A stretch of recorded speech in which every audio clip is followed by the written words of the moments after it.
اللہم صلی علی محمد و آل محمد۔ بیاد شہدائے ملت جعفریہ بسلسلہ برسی سپاہی امام زمانہ شہید ڈاکٹر حیدر، اس تعزیت جلسے کا باقاعدہ آغاز کیا جا رہا ہے۔ جو مومنین باہر کھڑے ہیں ان سے گزارش ہے کہ ہال کے اندر تشریف لے آئیں تاکہ پروگرام کا باقاعدہ آغاز کیا جا سکے۔ میں ملتمس ہوں آغا نصرت صاحب سے کہ وہ تشریف لائیں اور تلاوت کلام پاک سے پروگرام کا باقاعدہ آغاز کریں۔ بر محمد و آل محمد صلوات۔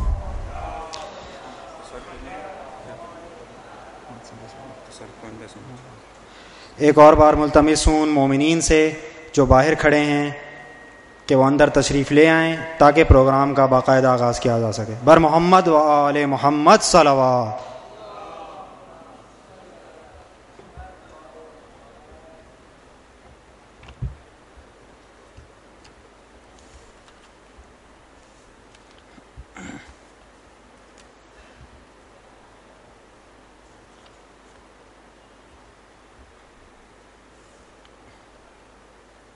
بار دیگر برای خوشنودی امام زمانہ بلندتر صلوات۔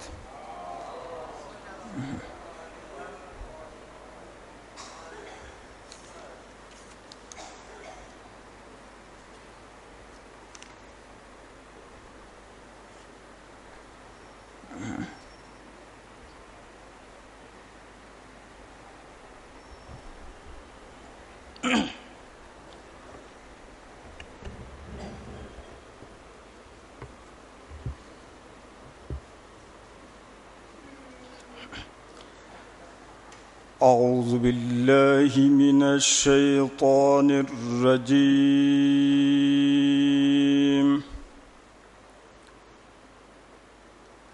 بسم اللہ الرحمن الرحیم۔ والتین والزیتون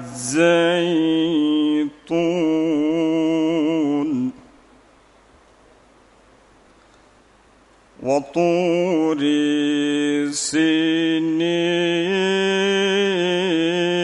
سینین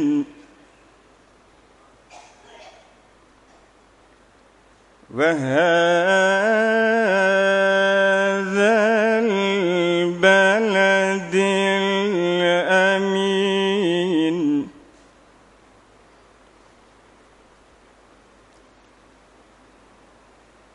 لقد خلقنا الإنسان في أحسن تقويم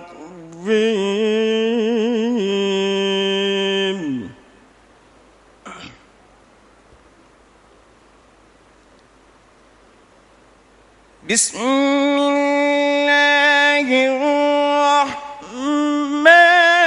الرحيم والتين والزيتون وطور سينين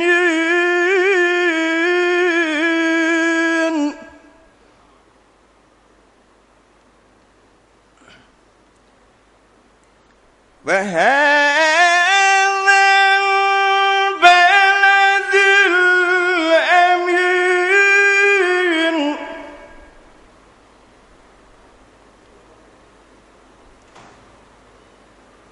لقد خلقنا الإنسان في أحسن تقويم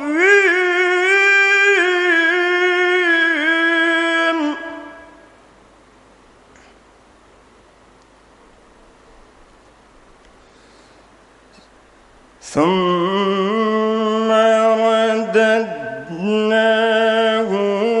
أسفل سافلين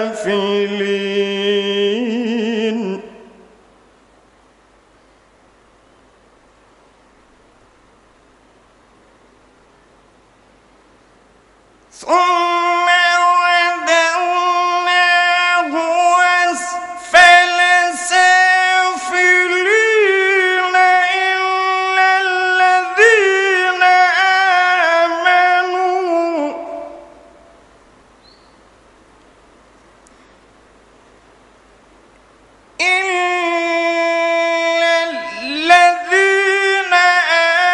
آمنوا وعملوا الصالحات فلهم أجر غير ممنون.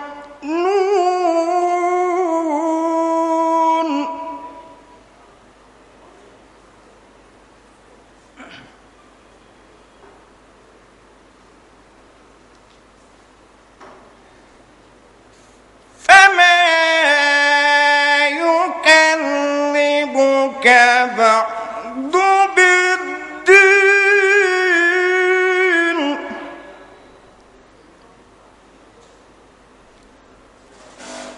أليس الله بأحكم الحاكمين.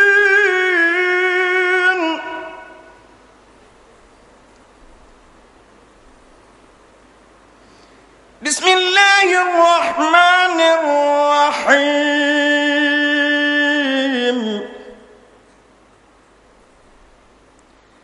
ألم نشرح لك صدرك ووضعنا عنك وزرك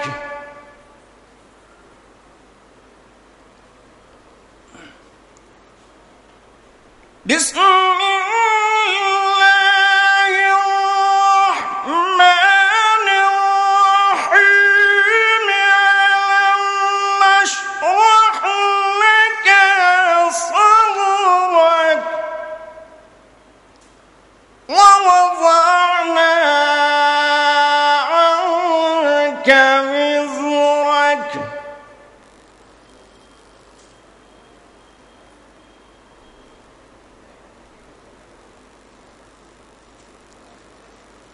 ووضعنا عنك وزرك الذي أنقض ظهرك ورفعنا لك ذكرك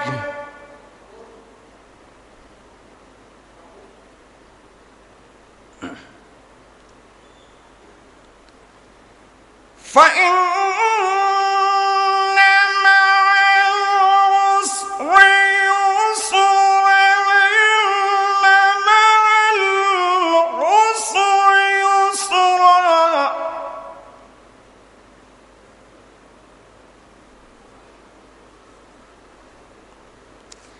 فإذا فرغت فانصب وإلى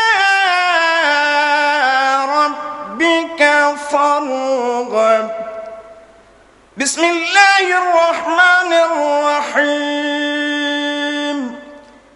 ولا تحسبن الذين قتلوا في سبيل الله أموات بل أحياء ولكن لا يشعرون. صدق الله العلي العظيم. صلوات.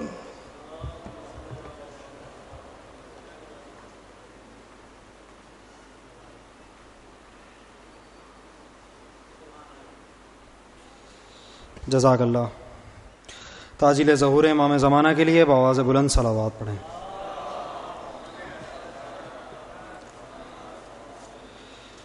جو منوین پچھلی نشستوں پہ تشریف رکھتے ہیں میں ان سے گزارش کروں گا کہ وہ آگے تشریف لے آئیں تاکہ ایک محفل کا سما باقاعدہ بن سکے۔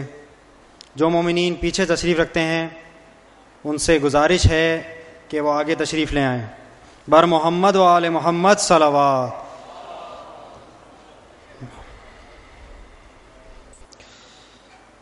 علماء حق کی سلامتی کے لیے بآواز بلند صلوات۔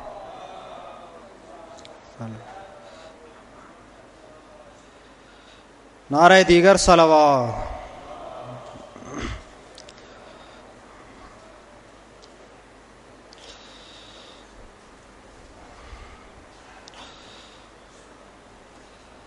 ہم حجت الاسلام والمسلمین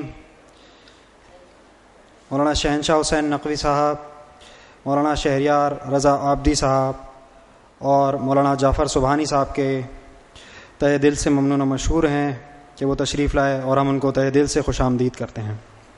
پر محمد و آل محمد صلوات۔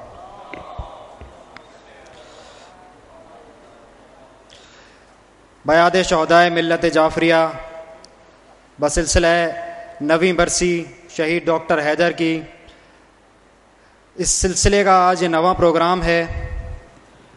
آج کے دن ہم سلام پیش کرتے ہیں شہداء کو اور ان کی ذات کو خراج عقیدت پیش کرتے ہیں اور ان کے مقاصد کو زندہ رکھنے کا عزم کرتے ہیں۔ ایک ایسا عزم کہ ان شہداء کی ذات سے یہ عزم کریں اور یہ وعدہ کریں ان کی ذات سے کہ ہاں اپنی زندگی میں جن کارناموں پر اور جن مقصدوں پر وہ وابستہ رہے اس کا ساتھ دیں اور اس مقصد کو زندہ رکھنے کے لیے بھرپور کوششیں کریں۔ یہ وہی شہداء ہیں کہ جن کے چہرے آپ کے سامنے نمایاں ہیں، خواہ وہ شہید قائد علامہ عارف حسین حسینی ہوں یا شہید علامہ حسن ترابی ہوں یا وہ شہید وقار حسین نقوی ہوں یا شہید مظفر کرمانی ہوں، کیا وہ شہید ڈاکٹر حیدر ہوں۔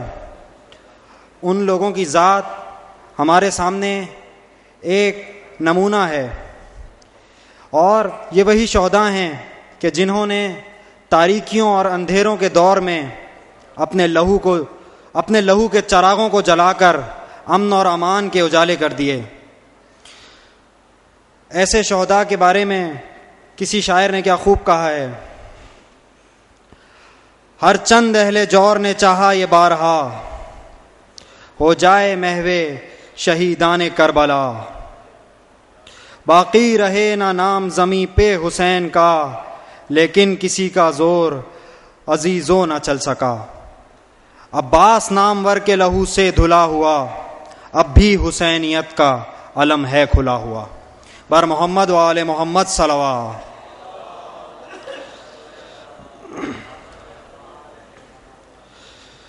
مولا امام حسین کی شان میں کچھ اشعار پیش کر رہا ہوں۔ بر محمد و آل محمد صلوات۔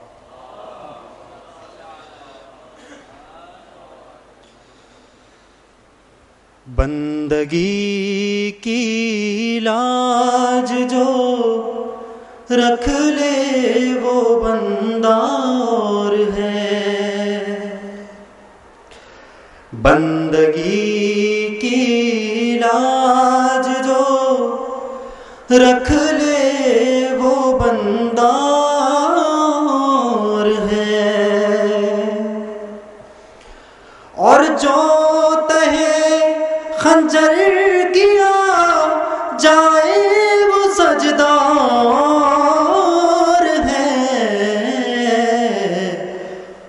بندگی کی لاج جو رکھ لے وہ بندہ اور ہے، خون کی عظمت اور ماتھے کا پسینہ اور ہے،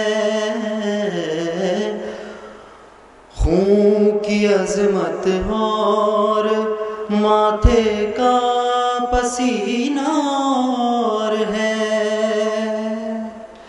انبیاء سے کیا تقابل میرا مولا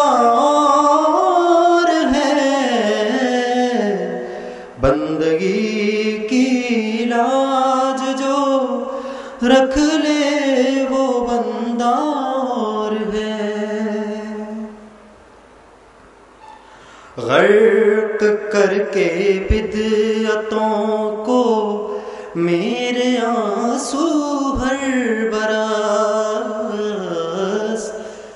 غرق کر کے بدعتوں کو میرے آنسو ہر برس، مفتیوں سے پوچھتے ہیں کوئی فتویٰ ہے، بندگی کی لاج جو رکھ لے وہ بندہ اور ہے،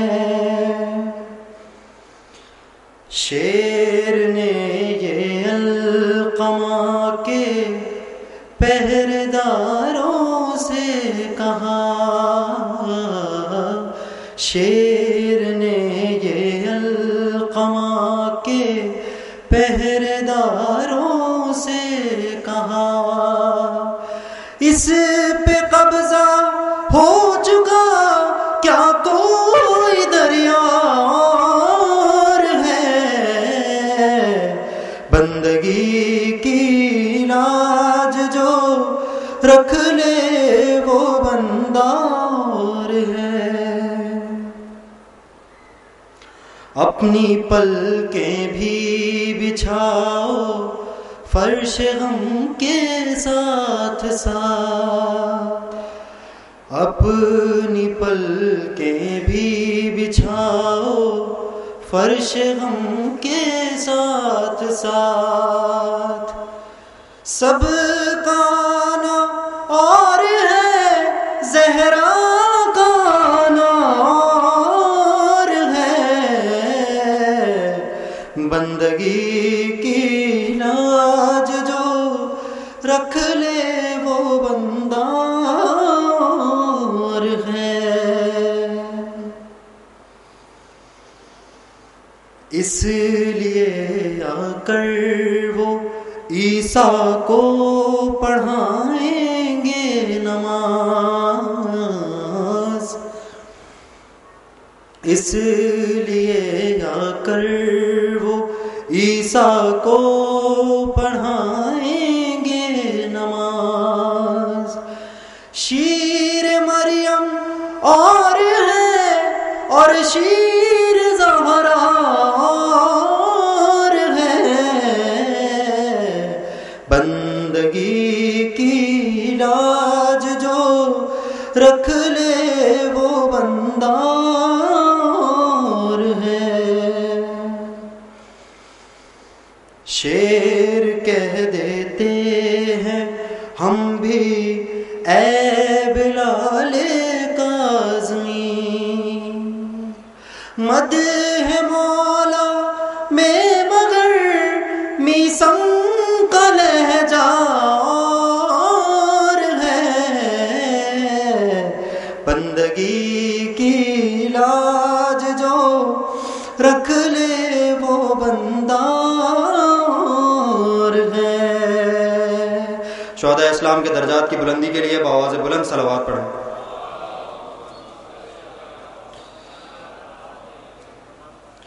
اور اب میں ملتمس ہوں مولانا سید شہریار رضا عابدی سے کہ وہ آئیں اور شہادت کے موضوع پر مومنین کے ساتھ گفتگو کریں، اور محمد و آل محمد صلوات۔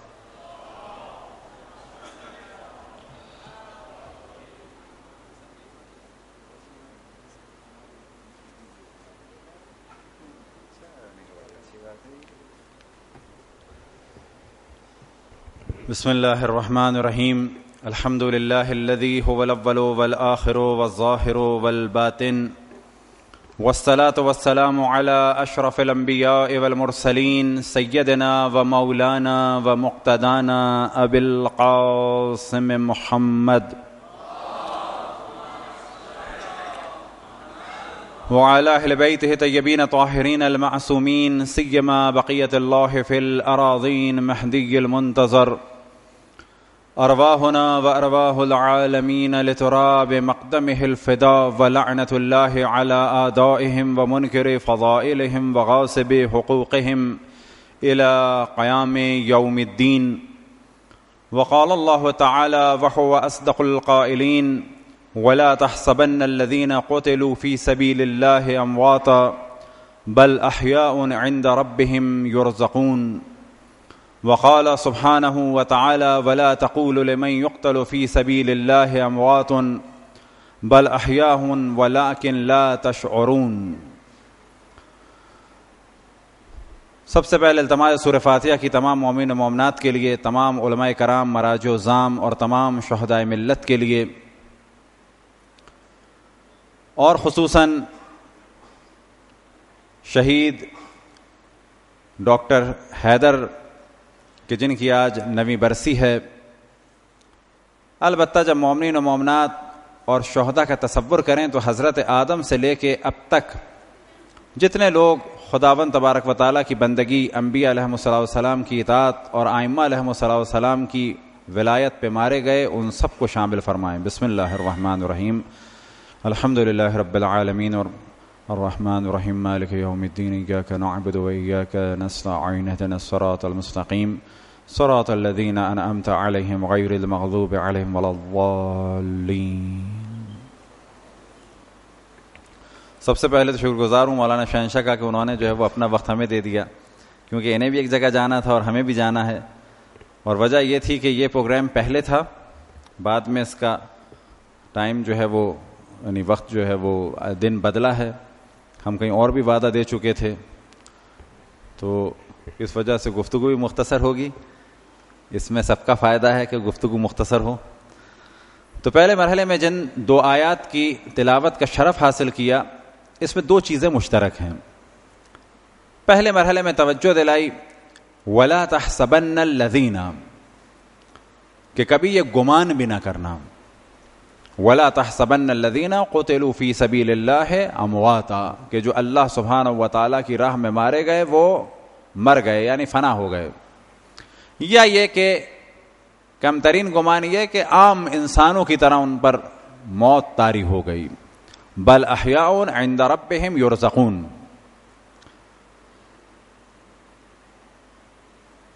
اور دوسری آیت میں خداوند تبارک و تعالی نے توجہ دلائی ولا تقولوا.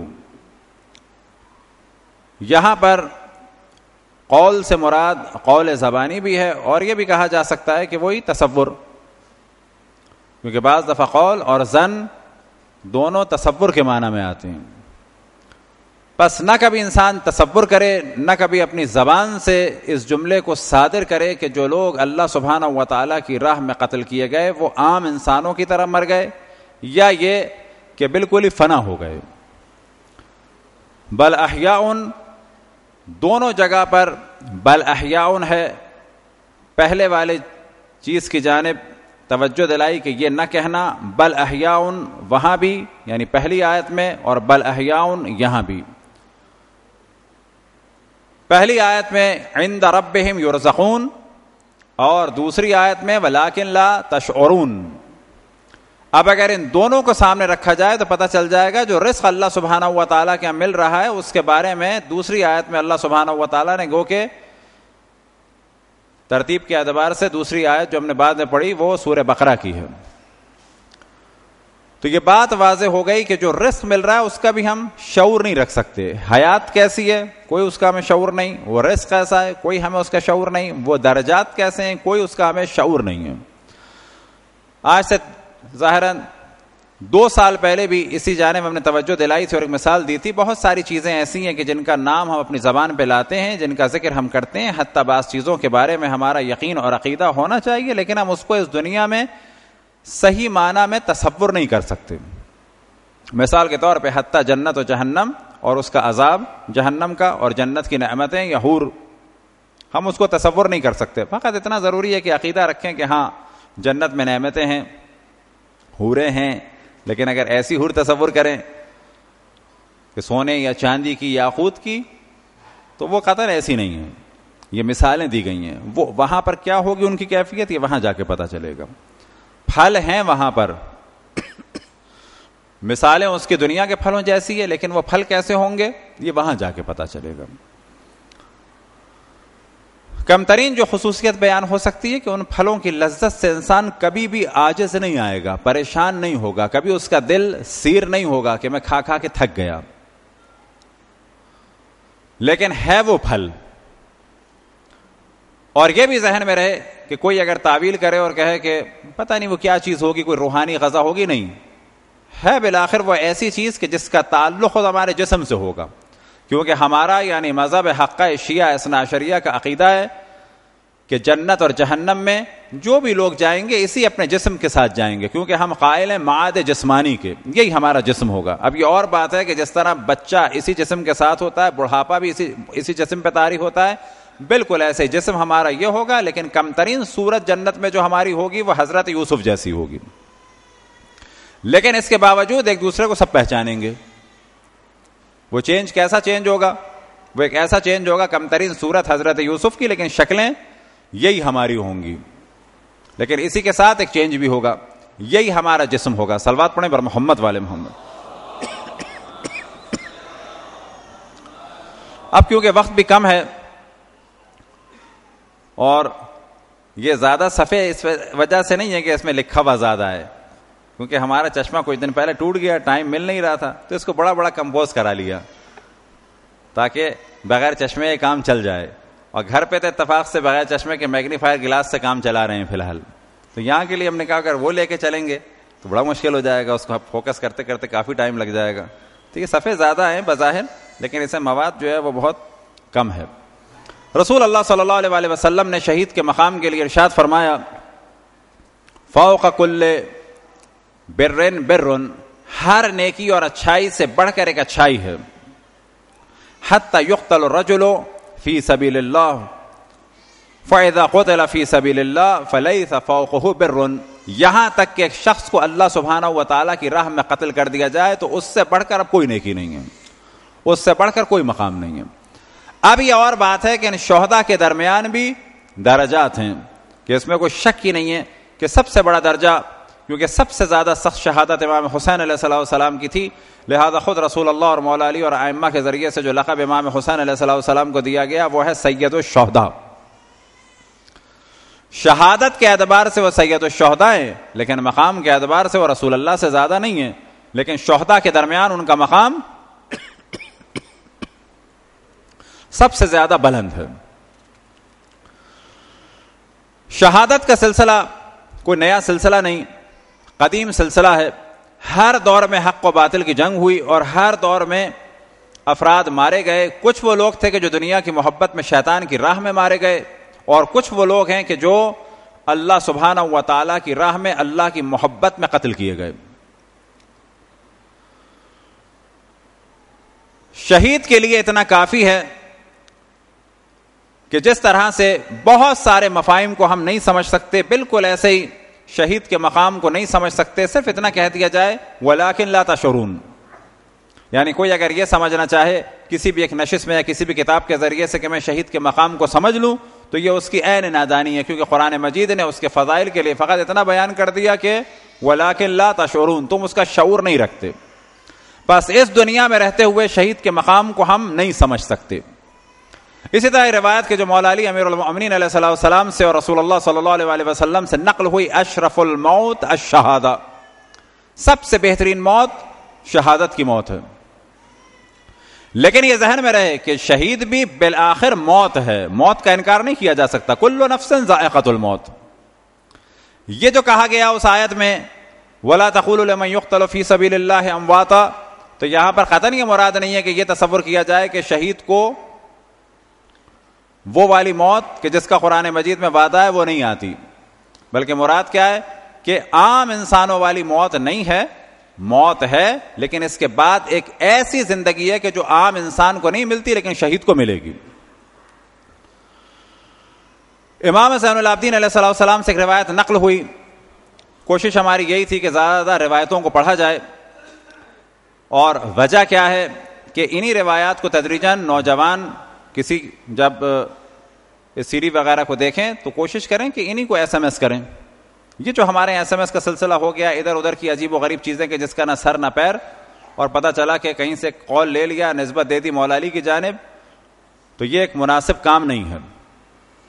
تو کوشش ہماری یہی تھی کہ وہ روایات کہ جو اہل بیت علیہ السلام سے نقل ہوئی انہیں بیان کیا جائے, اور تدریجاً یہ چیز آگے بڑھے, روایات اسی جگہ سے, اسی مجلس سے پھیلنا شروع ہوں اور مختلف جگہ تک پہنچیں. ایک روایت امام زین العابدین علیہ السلام سے نقل ہوئی, آپ فرماتے ہیں ما من قطرۃ احب الی اللہ عز وجل من قطرتین قطرۃ دم فی سبیل اللہ, کہ خداوند تبارک و تعالیٰ کی نگاہ میں سب سے زیادہ دو قطروں کی اہمیت ہے. ان میں سے ایک وہ قطرہ جو اللہ کی راہ میں بہے, کس کا, خون کا قطرہ, اور دوسرا قطرہ دمعۃ فی سواد اللیل لا یرید بها العبد الا اللہ عز وجل, اور دوسرا قطرہ وہ جو رات کی تاریکی میں خالصتاً خداوند تبارک و تعالیٰ کے لیے اس کی محبت میں آنکھوں سے آنسو کی صورت میں جاری ہو. یہ دو قطرے بہت زیادہ اہمیت کے حامل ہیں, ایک آنکھوں سے جاری ہونے والے اللہ سبحانہ و تعالیٰ کی محبت میں رات کی تاریکی میں, اور ایک شہید کے خون کا قطرہ. تو یہاں پر یہ چیز اور واضح ہو گئی کہ شہید کے خون کا قطرہ ایک جانب, لیکن اللہ سبحانہ و تعالیٰ سے محبت کرنے والا اور رات کی تاریکی میں اس کی عبادت کرنے والا اور خوف الہی میں گڑ گڑانے والا اور عشق الہی میں مبتلا, کہ جس کے لیے روایتوں میں نقل ہوا, کہ ایک روایت میں نقل ہوا کہ یہ کیسے مان لیا جائے کہ کوئی شخص خداوند تبارک و تعالیٰ سے محبت کا دعویٰ کرے اور رات کو تاریکی میں اس سے راز و نیاز نہ کرے. کیوں, کیا یہ ممکن ہے کوئی شخص کسی سے محبت کرے اور اس سے خلوت نہ چاہے؟ تو رات کی عبادت میں آنکھوں سے جاری ہونے والے قطرے کی اتنی زیادہ قیمت ہے کہ کہا جا سکتا ہے کہ شہید کے خون کے برابر اس قطرے کو اہمیت دی گئی. اور شہیدی کے لیے ایک مقام اور رسول اللہ صلی اللہ علیہ وآلہ وسلم نے ارشاد فرمایا, ما من احد يدخل الجنت فيتمنى ان يخرج منها الا الشہید, کوئی بھی ایسا نہیں ہے جنت میں داخل ہو اور جنت سے نکلنے کی خواہش کرے سوائے شہید کے. یعنی دنیا میں پلٹنے کی کسی کو بھی خواہش نہیں ہوگی جنت میں, جنت میں رہتے ہوئے دنیا کی جانب پلٹنے کی کسی کو خواہش نہیں ہوگی. یہ خواہش ہوگی تو کس کو ہوگی؟ شہید کو ہوگی. وجہ کیا ہے؟ فَإِنَّهُ يَتَمَنَّ أَن يَرْجَعَ فَيُعْطَى عَشْرَ مَرَّاتٍ مِمَّا يَرَى مِن كَرَامَةِ اللَّهِ, کیونکہ اس کی خواہش یہ ہوگی کہ شہادت میں جو اس نے کرامت اللہ کی جانب سے دیکھی ہے اس کو حاصل کرنے کے لیے دوبارہ دنیا میں پلٹے اور 10 دفعہ دوبارہ اپنا خون اللہ سبحانہ و تعالیٰ کی راہ میں بہائے. اب تک جو گفتگو ہے وہ فقط شہید کے بارے میں ہو رہی ہے, لیکن اب تک یہاں یہ بیان نہیں ہوا کہ شہید کون کون ہے. ایسا نہیں ہے کہ فقط شہید وہ ہے کہ جو جنگ میں کفار کے مقابلے میں ہو. ہمارے بعض روایات ہے کہ جو طاعون میں مارا گیا وہ بھی شہید ہے, لیکن اس کا قطعاً وہ مقام نہیں کہ جو قتل کیا جائے. قتل میدان جنگ میں جو ہو اس کا بہت بڑا مقام, قتل جو اہل بیت علیہ السلام کی محبت پہ رہتے ہوئے قتل ہو اس کا بہت زیادہ مقام. اسی طرح جو غیبت کے زمانے میں قتل ہو اس کا بھی بہت زیادہ مقام. لہٰذا بعض لوگوں کے ذہن میں آتا ہے کہ شاید روایتیں کسی خاص مکتب میں فقط اہل سنت میں, ہمارے یہاں بھی ہیں کہ بعض اور افراد کو بھی شہید کا درجہ ملتا ہے, لیکن وہ والا درجہ نہیں کہ جو خون بہانے کے بعد ملتا ہے. لہذا ان میں سے ایک ہے کہ جو طاعون کی وجہ سے مرے, یا جو آنتوں کے درد کی وجہ سے, یا جو دیوار گرنے کی وجہ سے, یا جو پانی میں غرق ہو جائے, یا وہ خاتون کہ جو بچے کی ولادت کی وجہ سے کہ ولادت نہ ہو پا رہی ہو اور اس کا دم نکل جائے. اسی طرح سے جو رات کو وضو کر کے سوئے اور پھر اس کی موت واقع ہو جائے, اور وہ طالب علم کہ جو علم حاصل کرنے میں مصروف ہو اور اس دوران اس کی موت واقع ہو جائے, وہ بھی شہید ہے. مولا امیر المومنین فرماتے ہیں جو تمام مومنین کے لیے بشارت ہے, المؤمن علی ای حال مات وفی ای ساعت قبض فہو شہید, مومن جس حال میں بھی مرے اور جس وقت بھی اس کی روح قبض ہو وہ شہید ہے. اب یہاں پر مومن سے کیا مراد ہے؟ وہ کہ جو اللہ, رسول اللہ اور ائمہ علیہ السلام کی ولایت کا قائل ہو, اور خصوصاً غیبت کے زمانے میں جو مارے جائیں ان کا درجہ بہت زیادہ بلند ہے. امام حسین علیہ السلام ارشاد فرماتے ہیں, ما من شیعتنا الا صدیق شہید, کوئی بھی ہمارا شیعہ ایسا نہیں ہے کہ جو صدیق نہ ہو اور شہید نہ ہو. جتنے شیعہ ہیں سب صدیق ہیں اور سب کے سب جو ہیں وہ شہید ہیں. البتہ لفظ لقب صدیق مولا امیر المؤمنین کے لیے ہے. فاروق مولا امیر المؤمنین کا لقب ہے. کتب روایی شیعہ اور سنی میں مولا امیر المؤمنین کے لیے روایات نقل ہوئی کہ رسول اللہ صلی اللہ علیہ وآلہ وسلم نے ارشاد فرمایا یا علی انت وصی و خلیفتی و صاحب حوضی و امیر المؤمنین و یعصوب الدین صدیق الاکبر و فاروق هذه الامت. تو یہ ذہن میں رہے کہ صدیق اکبر جب کہا جائے, ایک آدھ جگہ جب ہم نے کہا کہ حضرت صدیق اکبر فاروق اعظم امیر المؤمنین علی ابن ابی طالب علیہ الصلوۃ والسلام نے ارشاد فرمایا تو لوگوں کو جھٹکا لگا. جھٹکا کیوں لگا؟ کہ واقعاً یہ ایک ظلم ہے کہ مولا علی امیر المؤمنین علیہ الصلوۃ والسلام کے دو مشہور القاب اتنے دور ہو گئے ہماری محفلوں سے کہ خود ہم شک میں پڑ گئے کہ واقعاً یہ مولا علی کا لقب ہے یا نہیں ہے.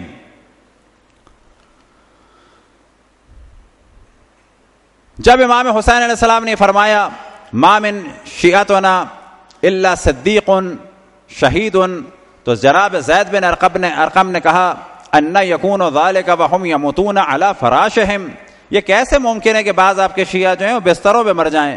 تو امام حسین علیہ السلام نے فرمایا اما تتلو کتاب اللہ, کیا تم نے کتاب خدا کو نہیں پڑھا؟ والذین آمنوا باللہ ورسلہ اولئک هم الصدیقون والشہداء عند ربہم, وہ لوگ جو اللہ پر اور رسول اللہ پر ایمان لائے وہ صدیق بھی ہیں اور شہداء بھی ہیں. تو معلوم ہوا کہ یہ درجات مختلف ہیں. اب اس میں جو سب سے اہم چیز کی جانب توجہ دلانی ہے وہ اہل بیت علیہ السلام کی محبت پر قتل ہونا ائمہ کے زمانے میں ایک بلند درجہ اور غیبت کے زمانے میں بظاہر محسوس ہوتا ہے کہ بہت بلند درجہ ہے. وجہ اس کی کیا ہے کہ وہ انشاءاللہ بعد میں بیان ہوگی. ایک روایت امام جعفر صادق علیہ السلام سے نقل ہوئی, امام فرماتے ہیں قال لابی بصیر ان المیت علی هذا الامر شہید, کہ جو بھی مرے اس امر امامت پر عقیدہ رکھتے ہوئے وہ شہید ہے. امامت اتنی اہم چیز ہے کہ جو بھی مرے امر امامت پر یقین رکھتے ہوئے وہ شہید ہے. تو جناب ابی بصیر فرماتے ہیں قلت جعلت فداک وان مات علی فراشہ, اگر وہ اپنے بستر پہ ہی مر جائے. تو امام نے فرمایا قال وان مات علی فراشہ فانه حی یرزق, اگر وہ امامت پر یقین رکھنے والا اپنے بستر پہ بھی مر جائے تو وہ حی ہے اور اللہ سبحانہ و تعالی اس کو رزق دے گا. وجہ کیا ہے کہ دین واقعی اللہ کے بعد رسول اللہ کے بعد کس سے؟ اہل بیت علیہ السلام سے. اور جو بھی اہل بیت علیہ السلام کے دین پر مرے گا وہ شہید ہے اور اس دنیا میں زندہ ہے. وجہ کیا ہے کہ اہل بیت سے محبت کرنا اور زندگی گزارنا آسان نہیں ہے, یہ زندگی گزارنا مشکل ہے. اسی وجہ سے جناب ڈاکٹر حیدر شہید ہوئے اور اسی وجہ سے بہت زیادہ مارکے ہوئے اور آل رسول کو قتل کیا گیا, اصحاب رسول کو قتل کیا گیا, اہل بیت اصحاب ائمہ علیہم السلام کو قتل کیا گیا. وجہ کیا تھی کہ اہل بیت علیہم السلام کی مودت اور ان پر ایمان کوئی معمولی چیز نہیں ہے. لہذا شہادت کا درجہ اسی وجہ سے نصیب ہوگا کہ جب انسان کا دل اہل بیت علیہم السلام کی مودت سے مالا مال ہو. امام جعفر صادق علیہ السلام ارشاد فرماتے ہیں من مات منکم علی هذا الامر شہید بمنزلۃ الضارب بسیفہ فی سبیل اللہ, جو امامت پر یقین رکھتے ہوئے مرے گا وہ شہید ہے اور وہ ایسا ہے جیسے تلوار چلاتے ہوئے اللہ سبحانہ و تعالی کی راہ میں قتل ہوا. وجہ کیا ہے پھر بیان کروں کہ بعد رسول اللہ دین برباد ہوا. اگر دین کہیں ملا تو صرف اور صرف ائمہ کے ذریعے سے. اور آج سب سے بڑی جو ہمارے لیے خوشی کی بات ہے اور ہم سب کو اپنے آپ کو مبارکباد دینی چاہیے وہ یہ کہ ہم اہل بیت علیہ السلام کے ماننے والے ہیں اور یہ کہ ہم اہل بیت علیہ السلام کی محبت سے مالا مال ہیں, جبکہ ہم یہ جانتے ہیں کہ ہمارے دشمن ہمیں قتل کرنے کے لیے تیار ہیں. ہم میں سے جتنے بھی ہیں یاد رکھیں ان کا بہت بلند مقام ہے. کوئی بھی ہم میں سے ایسا نہیں ہے جو یہ نہ جانتا ہو کہ اس کا کبھی بھی خون بہہ سکتا ہے, اور وہ یہ بھی جانتا ہے کہ یہ سب کچھ اہل بیت کی مودت کی وجہ سے. اور اللہ کا شکر ہے کہ ہم میں سے ہر آدمی یہ بھی جانتا ہے کہ ہمیں اگر دنیا بھی دے دی جائے اہل بیت کی محبت کو چھوڑنے کے لیے تو ہم اس کو قبول نہیں کریں گے.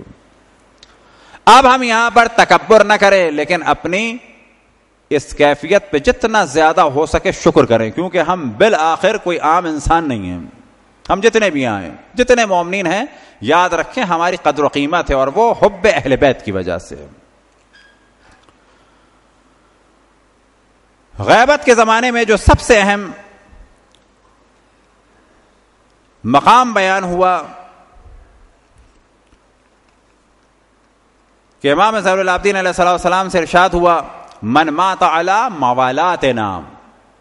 اب تک چل رہا تھا محبت اہل بیت کے ساتھ, اور وہ جنگ والا مقام بلا شک بہت بلند ہے, لیکن اگر وہ کسی کو حاصل نہ ہو تو مودت اہل بیت کے زمانے میں وہ ایک الگ مقام, لیکن غیبت کے زمانے میں اس کا خاص مقام ہے.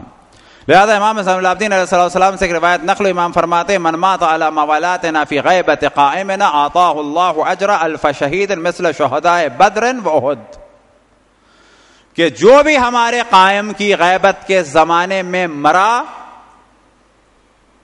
کس چیز کے ساتھ؟ اہل بیت کی مودت کے ساتھ.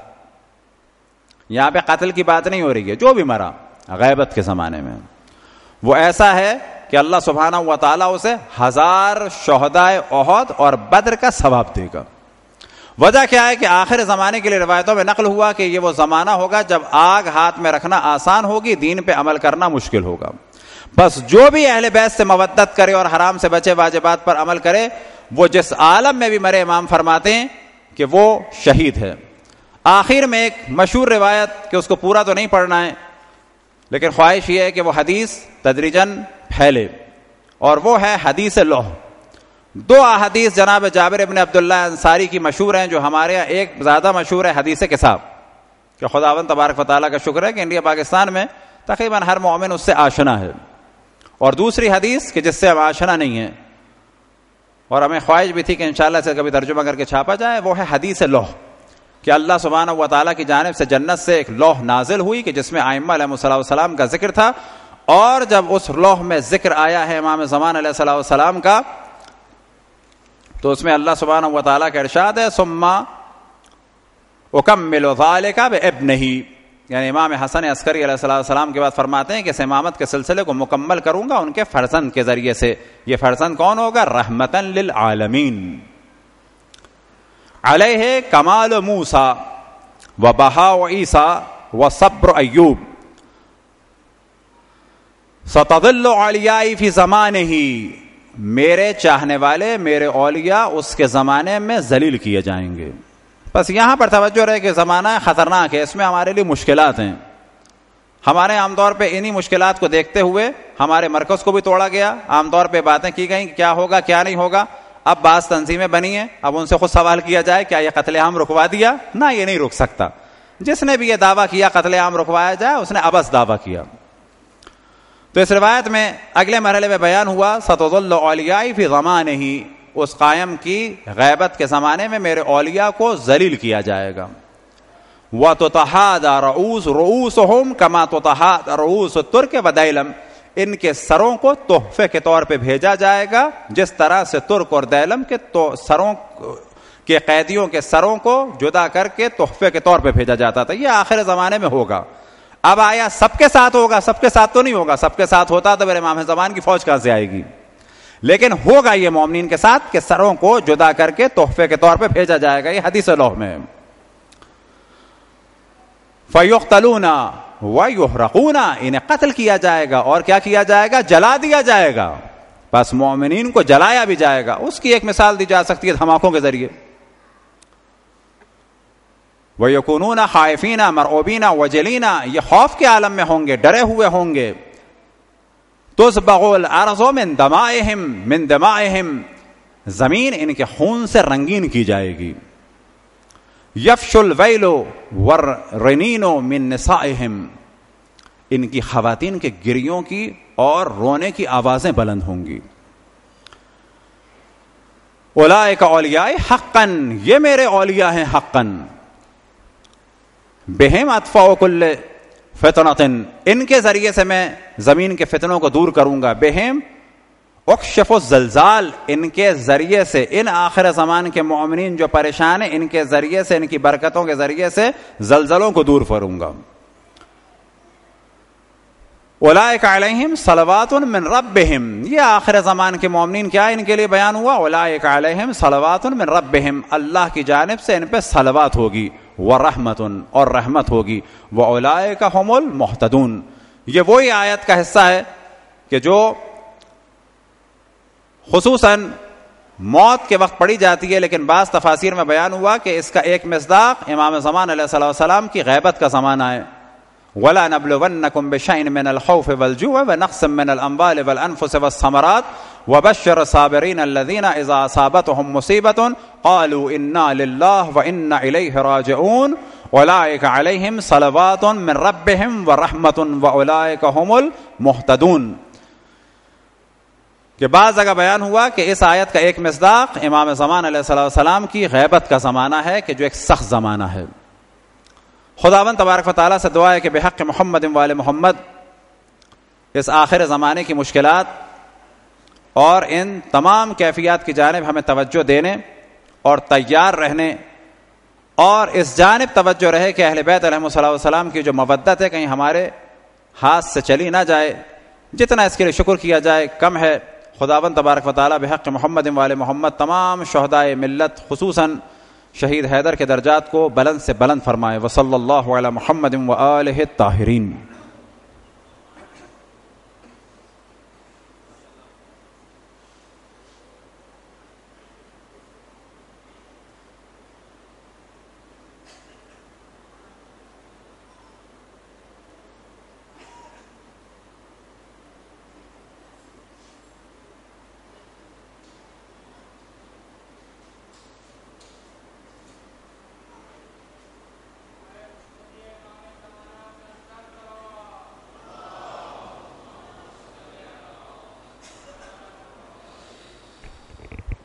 مومنین، وقت کی کمی کو مد نظر رکھتے ہوئے میں بلا کسی توقف گزارش کروں گا مولانا شہنشاہ حسین نقوی صاحب سے کہ وہ تشریف لائیں اور مومنین سے شہادت کے موضوع پر گفتگو کریں. بر محمد و آل محمد صلوات.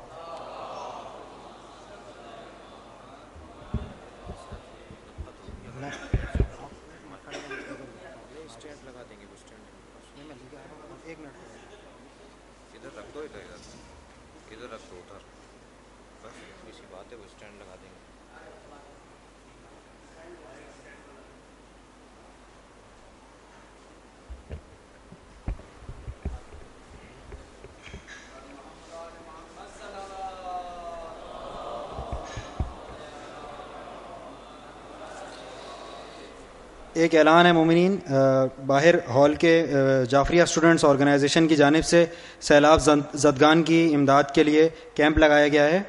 آپ سے گزارش ہے کہ بھرپور تعاون فرمائیں. اور محمد و آل محمد صلوات.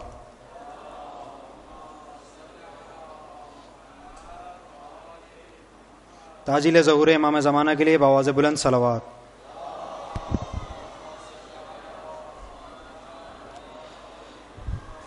برائے صحت و سلامتی امام زمانہ بلند تر صلوات.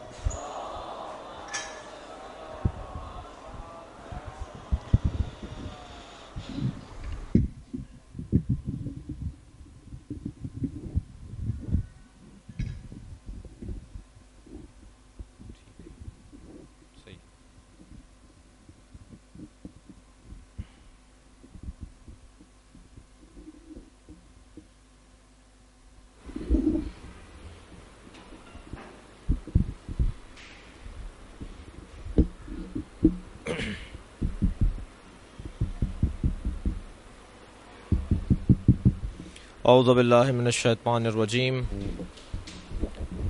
بسم اللہ الرحمن الرحیم.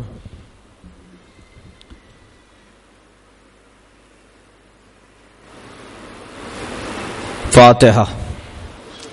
بسم اللہ الرحمن الرحیم. الحمدللہ رب العالمین الرحمن الرحیم مالک یوم الدین ایاک نعبد و ایاک نستعین اهدنا الصراط المستقیم صراط الذین انعمت علیہم غیر المغضوب علیہم ولا الضالین. اللهم صل علی محمد و علی محمد.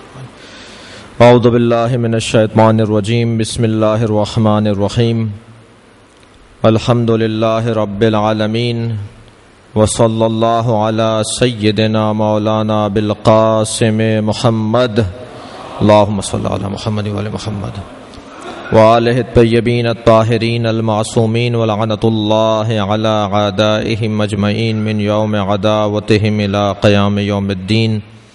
اما بعد، قال الحکیم فی قرآن الکریم بسم اللہ الرحمن الرحیم وَسَيَعْلَمُ الَّذِينَ ظَلَمُوا أَيَّ مَنْقَلَبٍ يَنْقَلِبُونَ. صلوات. اللہم صل علی محمد وعلی محمد. سورہ مبارکہ شعراء کی آخری آیت انتہائی مختصر سا بیان اس عظیم المرتبت مجاہد فی سبیل اللہ اپنے مال، اپنی دنیا، اپنے اہل و عیال، اپنے والدین، اپنے بہن بھائیوں اس کو قربان کرنے والا، یعنی ان سے جدا ہو کر اللہ کی راہ میں اپنی جان قربان کرنے والے شہید ڈاکٹر حیدر کی سال ثواب کی اس مجلس و اجتماع میں کہ جس نے اللہ کی راہ میں جی کر بھی دکھایا اور اللہ کی راہ میں مر کر بھی دکھایا، وہ شہید کہ جو درد ملت میں بھی غرق تھا اور اعلاء و ترقی ملت کے لیے بھی کوشاں تھا. اللہ کو جو چیز پسند نہیں ہے اسے ظلم کہا جاتا ہے. پروردگار عالم بہت سارے معاملات کو نظر انداز کرنے کے لیے تیار ہو جاتا ہے، بڑی باتوں کو اللہ بھلانے کو تیار ہو جاتا ہے، جسے توبہ کا دروازہ کہا جاتا ہے، جسے اللہ کی بارگاہ میں استغفار کے ذریعے سے کوتاہیوں کا ازالہ کہا جاتا ہے. لیکن جس چیز کو اللہ بھلانے کو تیار نہیں ہے، جسے اللہ بخشنے کو تیار نہیں ہے، وہ ہے ظلم.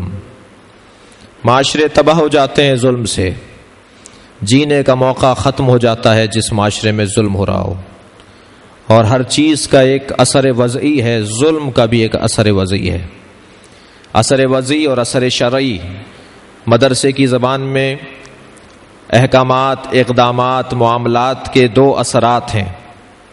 ایک اثر وضعی کہلاتا ہے، ایک اثر شرعی کہلاتا ہے.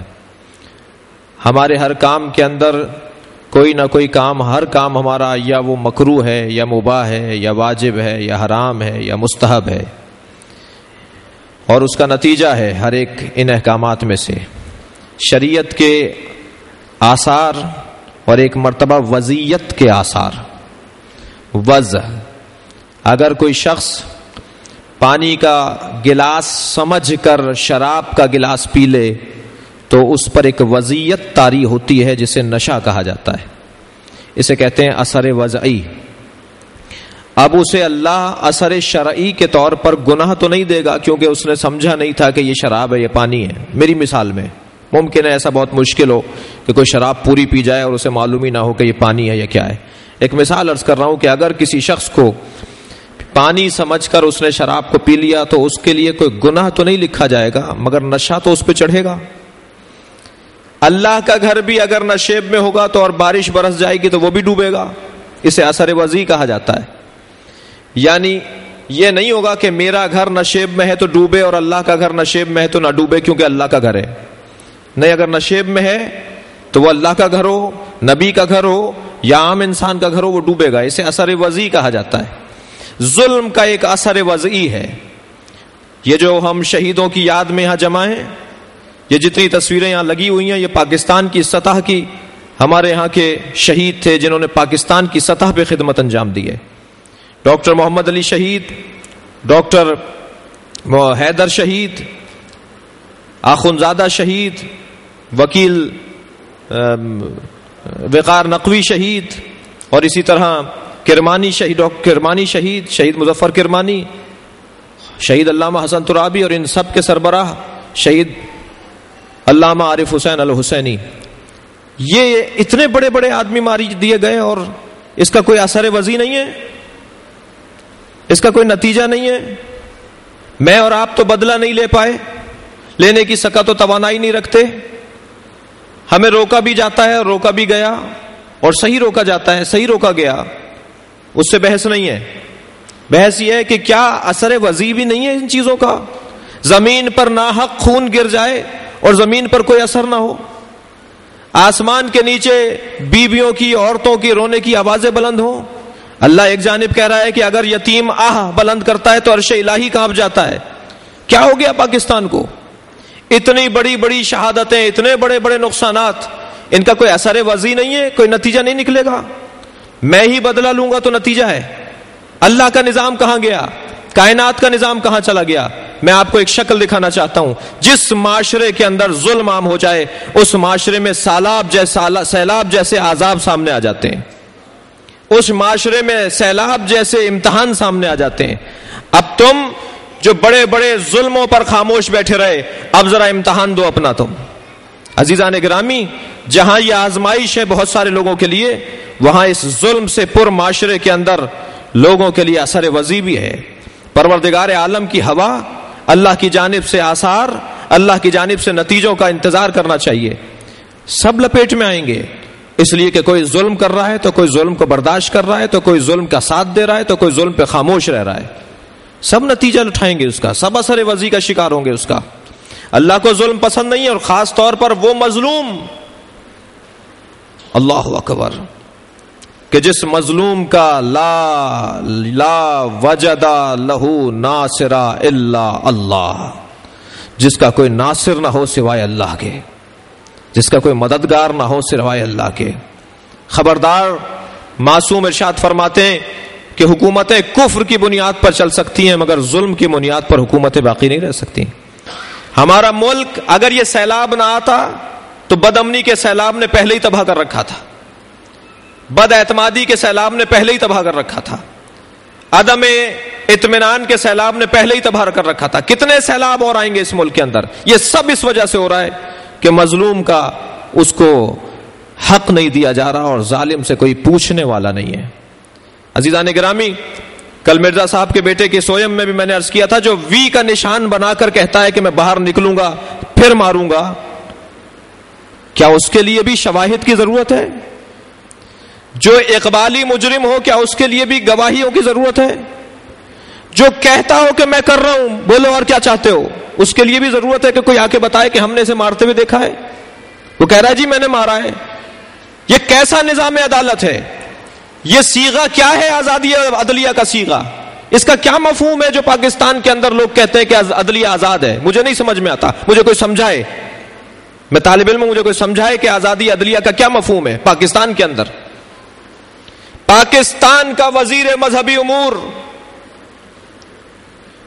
ملتان سے جن کا تعلق ہے, وہ ٹیلی ویژن پر یہ کہتے ہیں کہ ان ججوں کے بھی تو بیوی بچے ہیں, یہ اگر حق اور سچ کا فیصلہ دیں گے تو انہیں بھی مار دیا جائے گا. جس ملک میں, ٹیلی ویژن پہ بھی کہا ہے انہوں نے 8 دن پہلے, کہ ان ججوں کے بھی بیوی بچے ہیں اور ان کے بھی گھر ہیں اور ان کے بھی خاندان ہیں, اگر انہوں نے حق اور سچ کا فیصلہ دے دیا تو انہیں مار دیا جائے گا. فوراً کہا تھا وہاں بیٹھے ہوئے عالم دین نے کہ پھر کہہ دیجئے آپ کے ایک ناکام ریاست ہے, جس ریاست کی ایک بڑی طاقت جسے عدلیہ کہا جاتا ہے, وہ فیصلہ دینے کے مقام میں اور پوزیشن میں نہ ہو, پھر کیا رہ جاتا ہے؟ کس عدالت کے اوپر, کس ادارے کے اوپر اعتماد کیا جائے؟ جہاں عدل پہنچانے والے ظلم کا ساتھ دے رہے ہوں, وہاں کیا ہوگا؟ وہاں پھر سیلاب آئیں گے, وہاں پھر لاکھوں گھر برباد ہوں گے, پھر وہاں سب کے لیے آزمائش ہو جائے گی. مردانگی نہیں ہے ملک چھوڑ کر بھاگنا, ورنہ یہ ملک رہنے کے قابل نہیں ہے. بزدلی ہے اس ملک کو چھوڑ کے چلے جانا, ورنہ یہ ملک رہنے کے قابل نہیں ہے. اس کے حکمرانوں نے اس ملک کو اس کیفیت میں پہنچا دیا کہ آج اس ملک سے محبتوں میں کمی آ گئی ہے. زیادہ دور کی بات نہیں ہے, ہم ابھی 8-10 سال پہلے اور اپنی کمسنی کے ایام کو اگر یاد کریں تو 14 اگست ہماری عید الفطر کی طرح منائی جاتی تھی. آج 14 اگست گزر جاتی ہے اور لوگوں کو معلوم نہیں ہوتا یہ حکمرانوں کی وجہ سے, یہ ذمہ داروں کی وجہ سے ہیں جنہوں نے اس ملک کو اس مقام تک پہنچا دیا.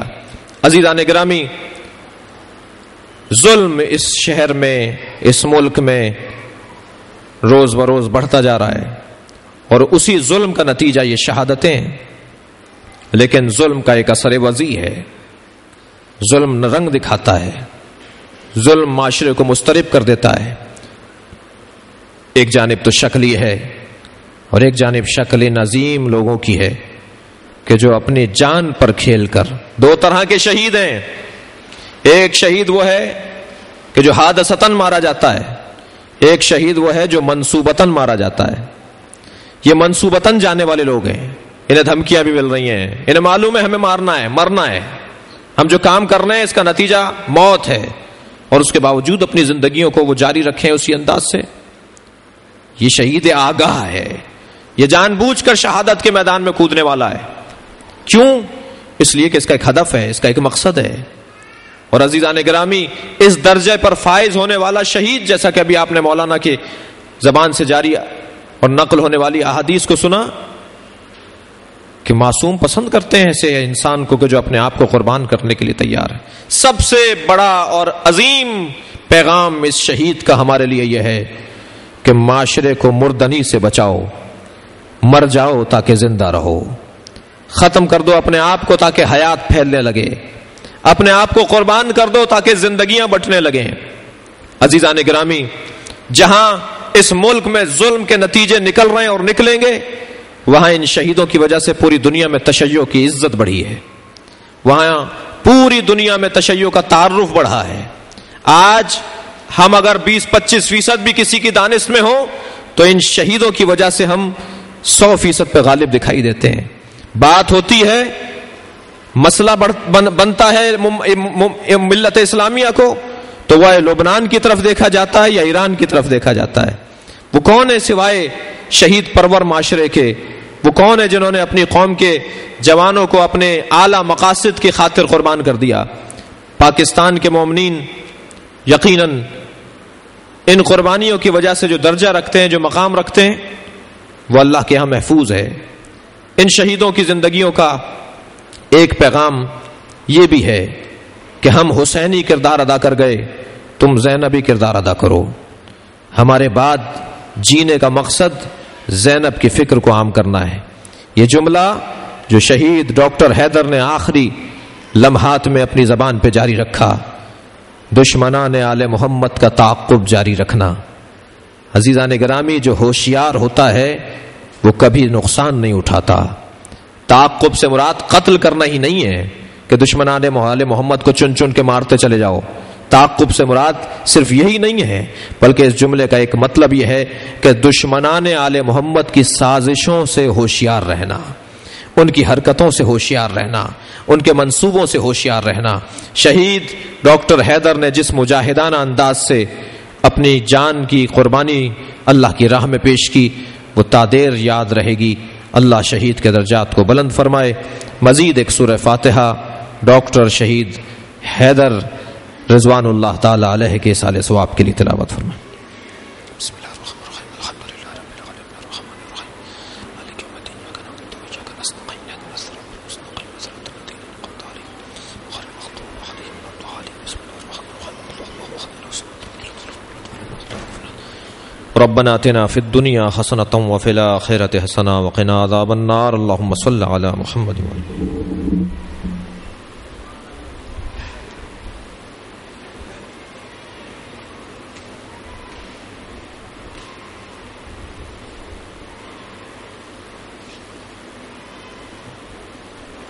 اور محمد و آل محمد صلوات.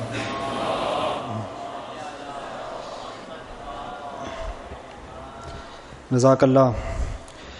اور یہ شہنشاہ حسین نقوی صاحب جو شہادت کے موضوع پر گفتگو کر رہے تھے, اور جیسا کہ آغا صاحب نے فرمایا کہ شہداء اپنا کام کر گئے اور وہ حسینی کردار کو نبھا گئے.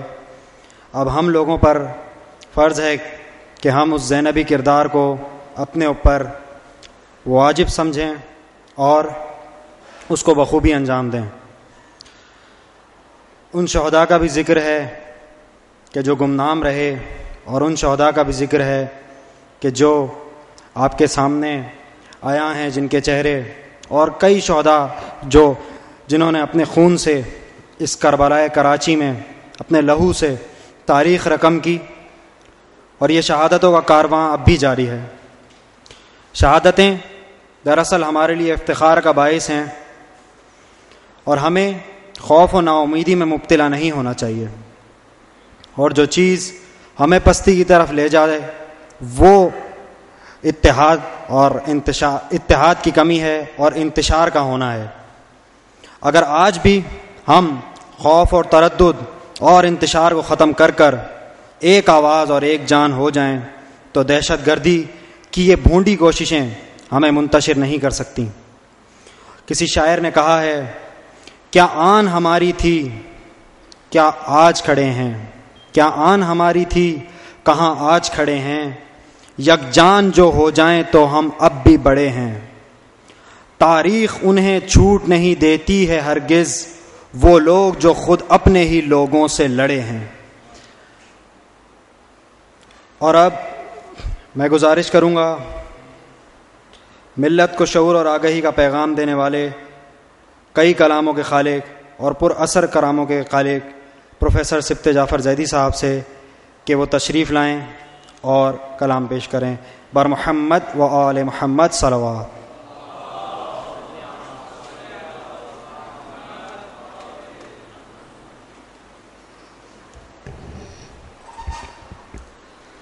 بسم اللہ الرحمن الرحیم۔ معزز حاضرین السلام علیکم۔ گزشتہ کئی برسوں سے آپ اور ہم یہاں اسی طرح ماشاءاللہ جمع ہوتے ہیں اور خانوادہ شہید سے اپنی محبتوں کا اور اس شہید کے حضور اپنے عقیدت کا اظہار کرتے ہیں۔ بڑی نامور ہستیاں ان اجتماعات میں تشریف لاتی رہیں۔ حسن ترابی بھی یہاں باقاعدگی سے تشریف لاتے رہے اور آپ کے ہمارے قلوب کو اپنے پرمغز کلام سے منور اور پرعزم فرماتے رہے۔ آج اتفاق سے یہ اجتماع جو پہلے ہفتے کو ہوتا ہے ماہ رمضان المبارک کے، کچھ یہاں کی پہلے سے مصروفیت کی وجہ سے پہلے کی بجائے یہ سیکنڈ سیٹرڈے ہو گیا، اور آج چونکہ بہت ساری جگہ اجتماعات ہیں بی بی خدیجۃ الکبریٰ کے حوالے سے، امام حسن علیہ السلام کی ولادت باسعادت کے حوالے سے، تو اس لیے ہمارے جو علماء کرام تھے تو قبلہ جعفر سبحانی صاحب تو تشریف فرما ہیں، لیکن مقررین حضرات کی اپنی مصروفیات ایسی تھیں کہ جس کی وجہ سے یہ حضرات بڑی جلدی میں عجلت میں کم وقت میں اپنا پیغام پہنچا کر چلے گئے۔ میرے بعد معروف نوخواں علی صفدر صاحب الوداعی پرسہ پیش کریں گے۔ اس اجتماع میں جہاں اپنا جیسا بھی ٹوٹا پھوٹا کلام ہوتا ہے وہ خراج عقیدت تو پیش کرتا ہی ہوں، لیکن جب کبھی موقع ہوتا ہے تو تھوڑا بہت کچھ کلام بھی کرتا ہوں۔ آج یہ ہمارے دو علماء کرام اپنی دیگر طے شدہ مصروفیات کے باعث درمیان میں تشریف لے گئے۔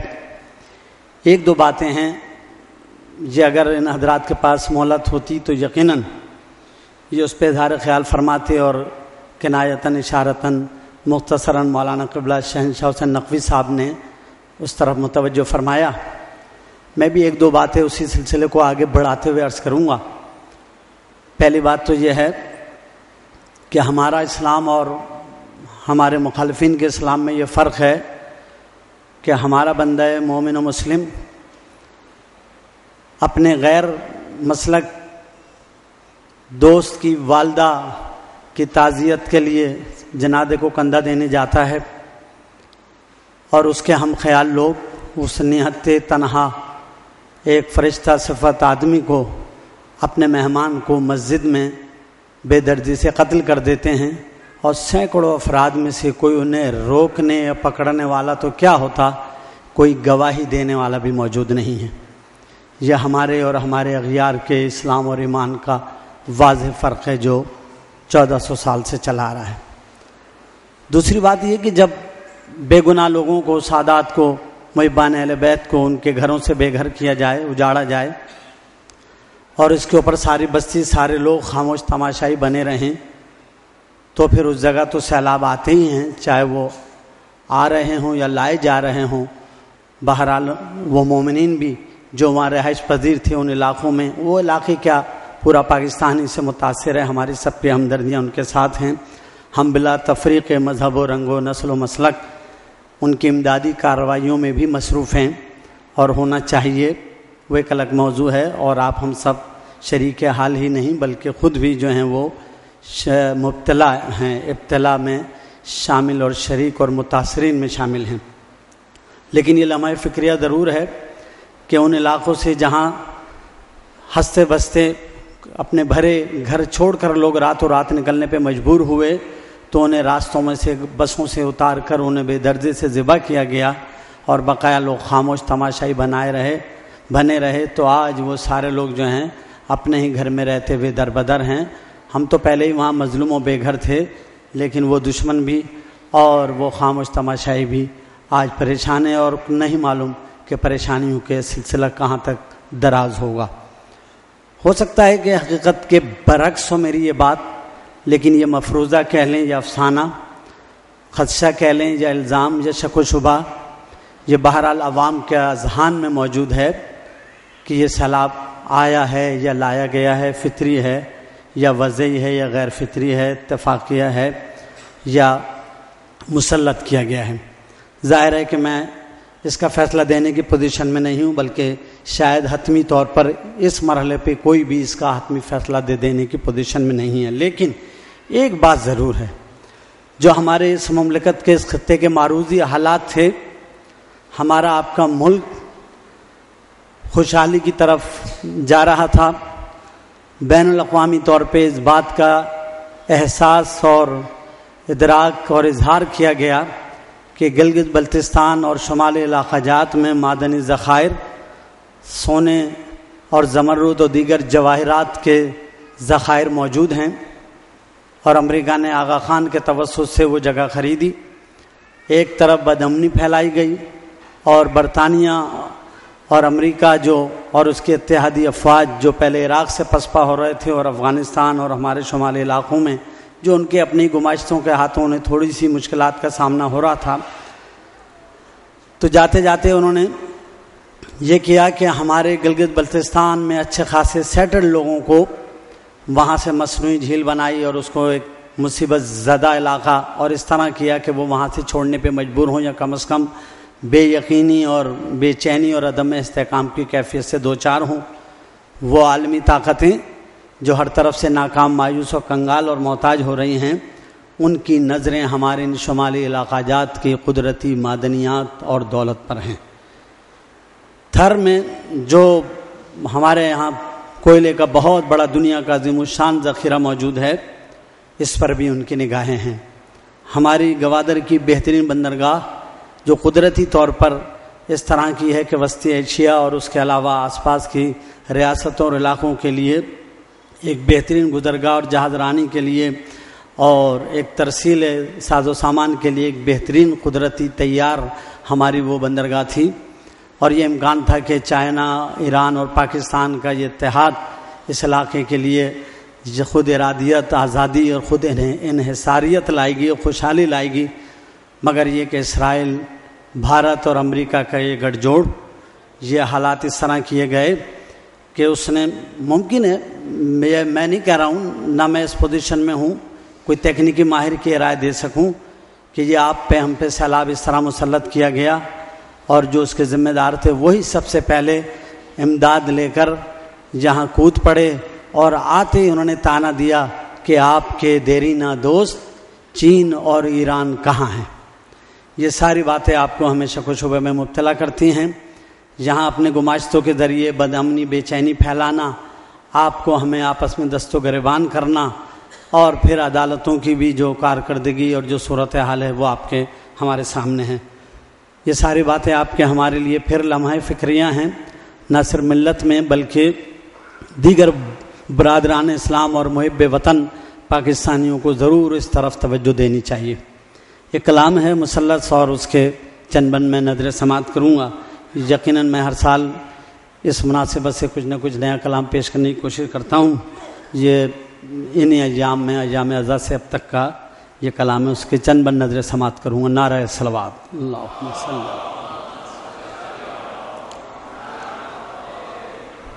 جلد آئیے مولا انتقام لینا ہے تم کو اپنی دادی کا انتقام لینا ہے صبت فاطمہ زہرا انتقام انتقام لینا ہے۔ مکے اور طائف میں جو نبی پڑھائے گئے اور مسیح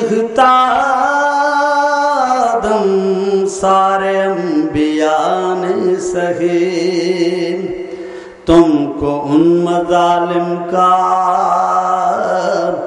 انتقام لینا ہے۔ دو جہاں کی ملکہ کو جس طرح سے جھٹلایا اور گرایا دروازہ جس طرح سے جلتا ہوا، کہہ رہا ہے دروازہ انتقام لینا ہے۔ کلمہ گو کے ہاتھوں سے زخمی اور قتل ہوا، اس کے رسی باندھ گئی جو تھا سب کا خدا کشا، یادگار خدا کشا انتقام لینا ہے۔ وہ حسن محمد نے جس کو اپنا بیٹا کہا، جس کو اپنے ہی گھر میں دفن تک نہ ہونے دیا، غم گسارے سبز قبا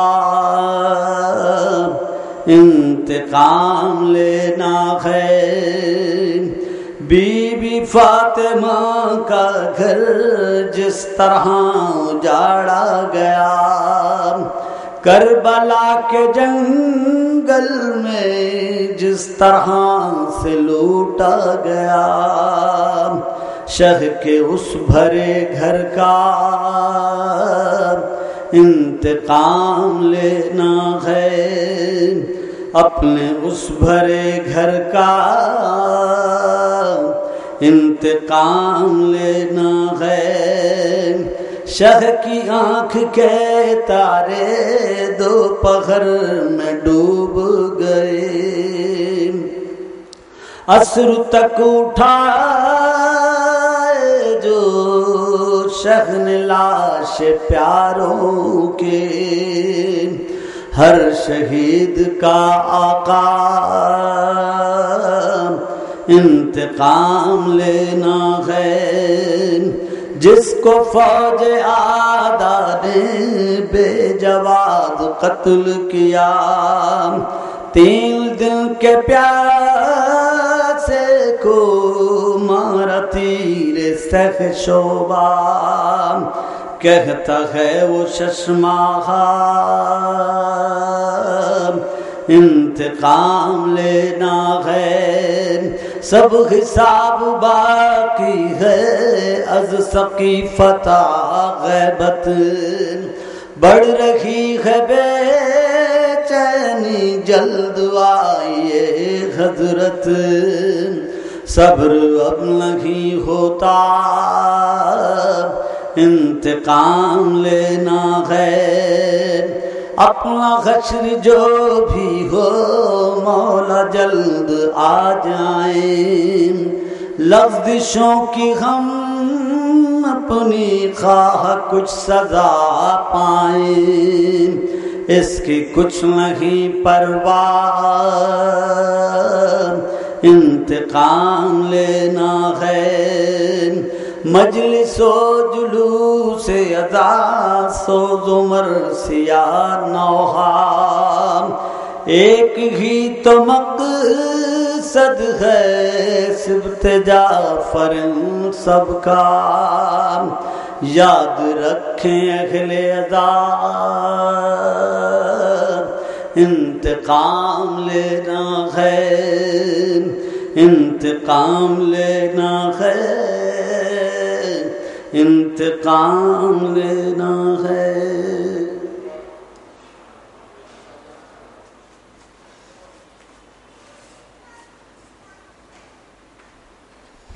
اور آخر میں نوحے کے لیے ملتمس ہوں برادر علی صفدر رضوی صاحب سے کہ وہ تشریف لائیں اور نوحہ پڑھیں. اور محمد والے محمد صلوات. مومنین آپ سے گزارش ہے کہ کھڑے ہو جائیں اور ماتم میں ساتھ دیں.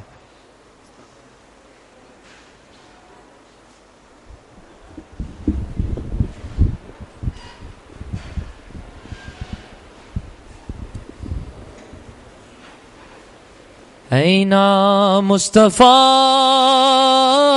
اینا مرتضیٰ اینا فاطمہ مادر حسین دشت کربلا ہے لہو لہو دی کو چاہیے لشکر حسین.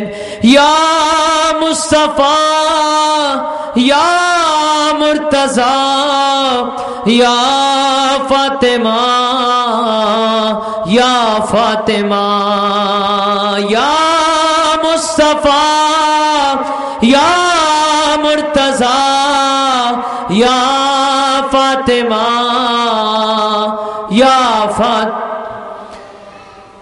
یا مصطفیٰ یا مرتضیٰ. سب مل کے یا فاطمہ یا فاطمہ. پھر یزید فکر ہو رہی گیا دل سے اٹھ نہ جائے تیرا احترام. اے میرے خدا رب صبح و شام اب تو بھیج دے بارواں امام. اینا مصطفیٰ اینا مرتضیٰ اینا فاطمہ مادر حسین دشت کربلا ہے لہو لہو دی کو چاہیے لشکر حسین. یا مصطفیٰ یا مرتضیٰ یا فاطمہ یا فاطمہ. مل کے یا مصطفیٰ یا فاطمہ یا فاطمہ. کتنی تلخ ہے آج کی فضا ہو رہی گیا یا مصطفیٰ یا مرتضیٰ یا فاطمہ یا فاطمہ. اینا مصطفیٰ اینا مرتضیٰ اینا فاطمہ مادر حسین دشت کربلا ہے لگو لگو دی کو چاہیے لشکر حسین. مل کے یا مصطفیٰ مرتضیٰ یا فاطمہ. ہم یا حسین کرتے رہیں گے ہم یا حسین کرتے رہیں گے اس نام پہ ہم مرتے رہیں گے. ہم یا حسین کرتے رہیں گے اس نام پہ ہم مرتے رہیں. ہم یا حسین اس نام پہ ہم مرتے رہیں. پھر یا ظلمتوں میں پپا ہے یہ شور و شین یہ نام کیوں گئے اہل عقیدت کی زیب و زین. باطل یہ چاہتے ہیں کہ حق کو ملے نہ چین کوئی بھی اہل درد پکارے نہ یا حسین. لیکن تمام ظلم و شقاوت کے باوجود ہم یا حسین کرتے رہیں گے اس نام پہ ہم مرتے رہیں گے. ہم یا حسین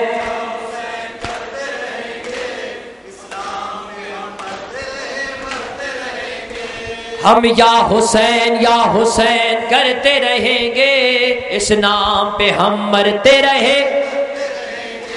ہوگی نہ کم جلوس حسینی کی زیب و زین، لکھیں گے ہم علم کے پھریرے پہ یا حسین، سن کر یہ اسم پاک نہیں ظالموں کو چین، ان سے نہ مٹ سکے گا ہمیشہ ہے مشرقین، لیکن تمام ظلم و شقاوت کے باوجود ہم یا حسین یا حسین گے، اس نام پہ ہم مرتے رہے، بلند آواز سے ہم یا حسین،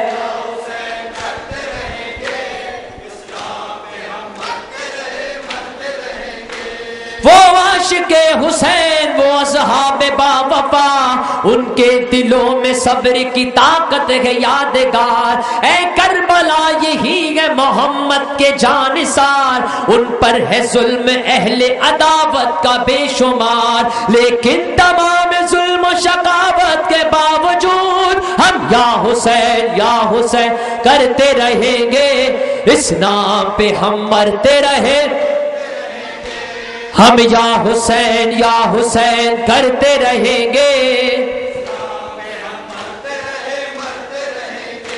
ظالم یہ چاہتے ہیں نہ یہ غم کرے کوئی، ظالم یہ چاہتے ہیں نہ یہ غم کرے کوئی، دامن نہ آنسوؤں سے کبھی نم کرے کوئی، گھر گھر میں مجلس ہو نہ ماتم کرے کوئی، دل سوگوار ہو نہ محرم کرے کوئی، لیکن تمام ظلم و شقاوت کے باوجود ہم یا حسین کرتے رہیں گے، اس نام پہ ہم مرتے رہیں گے، ہم یا حسین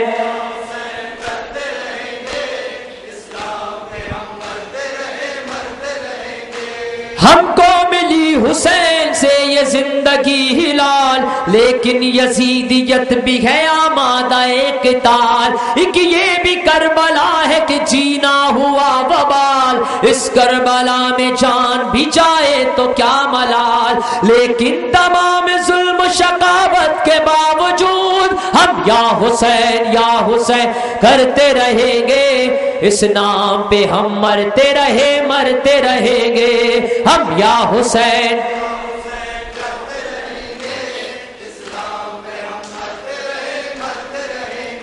اور آخری میں دعا کیجیے اندر شاہ اپنے وقت کے امام کے ظہور کے لیے تمام خلوص دل کے ساتھ اسی جذبے کے ساتھ پوری طاقت کے ساتھ ہم آواز ہو کے میرے ساتھ مل کر اے امام زمان آپ کا منتظر گئے جگہ، اے امام زمان سب مل کے اے آپ کا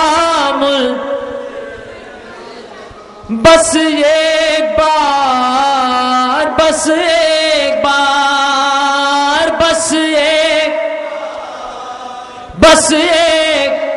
اے وقت کے حسین اب آ جاؤ، ایک بار ہو جائے ختم فاطمہ زہرا کا انتظار، بس ایک سب مل کے بس ایک سارے جوان جو پیچھے کھڑے مل کے بس ایک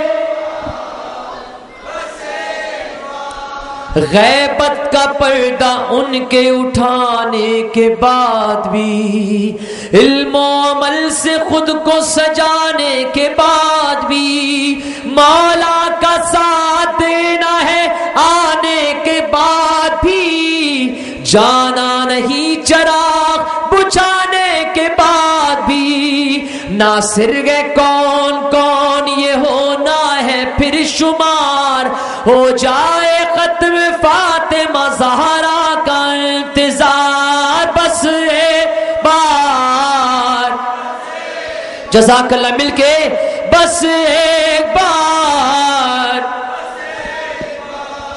ہے مقصد حیات یہی خاص و عام کا، اٹکا ہوا گے سینے میں دم اس غلام کا، پورا ہو خواب نصرت شاہ جناب کا، بس ایک بار دیکھ لوں چہرہ امام کا، صدیوں سے گئے امام زمانہ کا انتظار، ہو جائے ختم فاطمہ زہرا کا انتظار،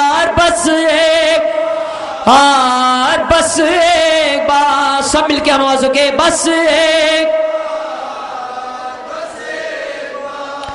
بس ایک بار دین خدا کو بچائیے، بس ایک بار امن و امان ساتھ لائیے، بس ایک بار پردہ غیبت اٹھائیے، دادی کا روزہ کرتا ہے فریاد آئیے، پھر جنت البقیع میں آ جائے گی بہار، ہو جائے ختم فاطمہ زہرا کا انتظار، بس ایک بس ایک بار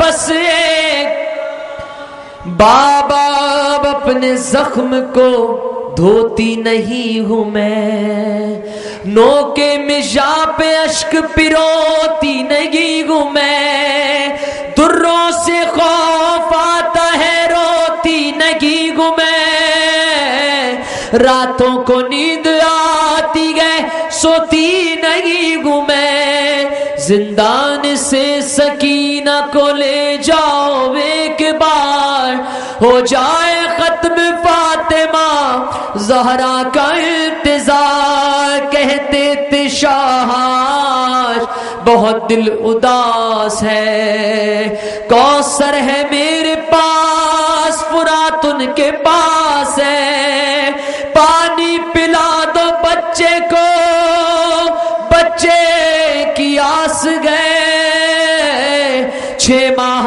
کے صغیر کو صدیوں کی پیاس گئے، پانی نہیں میں مانگوں گا اب تم سے بار بار، ہو جائے ختم فاطمہ زہرا کا انتظار، ارے بازار شام میں گئے مصائب کی انتہا، پھپھیوں کے سر کھلے گئے تو عابد کا سر جھکا، ہو جائے تے یہ 7ویں در کا بھی مرحلہ، ناموں سے مصطفیٰ کو جو مل جائے ایک ردا، رہ جائے باقی چادر تطہیر کا وقار، ہو جائے ختم فاطمہ زہرا کا انتظار، بس سب مل کے بس ایک بار، بسم اللہ الرحمن الرحیم، اللہم کل ولیک الحجت ابن الحسن صلواتک علیہ وعلی آبائک فی هذه الساعة وفی کل ساعة ولیا وحافظا وقائدا وناصرا ودلیلا وعینا حتی تسکنه ارضک طوعا وتمتعه فیها طویلا، خدایا تا انقلاب مهدی از نهضت خمینی محافظت بفرما، خامنه‌ای رهبر به لطف خود نگهدار، رسمندگان اسلام نصرت عطا بفرما، دیدار روی مهدی نصیب مان بفرما، برای تجلیل ظهور امام زمان بلندتر صلوات.